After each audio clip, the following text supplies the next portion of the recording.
সবাইকে সবিনয়ে অনুরোধ করছি, যারা ইউটিউব চালান বাংলাদেশে, আমরা জাতি হিসাবে কিন্তু খুবই ছোট হয়ে গেছি। পৃথিবীর মানুষ কিন্তু আমাদেরকে ইউটিউব দেখতে দেখতে মিথ্যাবাদী বলে, যে আমরা বাঙালিরা নাকি কোনো সত্য কথা কই না, ইউটিউবে সব মিথ্যা কথা বলি।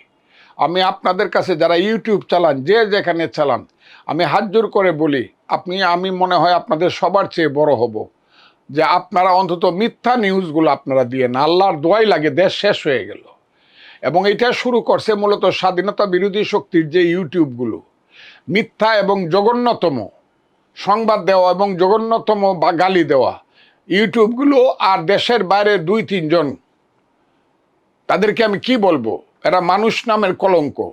এরা এটা শুরু করছে আজকে 2 বছর যাবত, এবং এই দেশটাকে এরা সাংঘাতিকভাবে কর্দমাক্ত করে ফেলছে, মিথ্যাবাদীর একটা দেশ হিসেবে পরিচিত করছে। আমি সবাইকে হাত জোর করে অনুরোধ করছি, যাদের হাতে ইউটিউব আছে, আমার কথাগুলো অন্ত মিথ্যাভাবে দিয়ে না, আল্লাহর দোয়াই লাগে।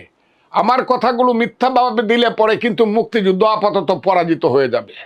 কারণ আমি একমাত্র ব্যক্তি যে বাঙালি জাতির মুক্তিযুদ্ধের যে সেই সংগ্রাম, মুক্তিযুদ্ধের যে সেই আকাঙ্ক্ষা, মুক্তিযুদ্ধের যে সেই ত্যাগ তিতিক্ষা, সেই কথাগুলো আমি রাজাকার এবং আলবদর এবং স্বাধীনতা বিরোধীদের গুলির হুমকির মুখে দাঁড়িয়েও, মৃত্যুর হুমকির মুখে দাঁড়িয়েও কথা বলছি। কাজেই যারা মুক্তিযুদ্ধে বিশ্বাস করেন, বাংলাদেশের স্বাধীনতায় বিশ্বাস করেন, সবাইকে আমি অনুরোধ করছি, আমার কথাগুলো অন্ত মিথ্যাভাবে, ফেকভাবে অথবা এআই করিয়া যে কথা কোনোদিনই বলি নাই, সেই কথাগুলো আপনারা দয়া করে প্রচার করেন না, সর্বনাশ করেন না। তাইলে কিন্তু এই দেশে মুক্তিযুদ্ধের সর্বনাশ হয়ে যাবে।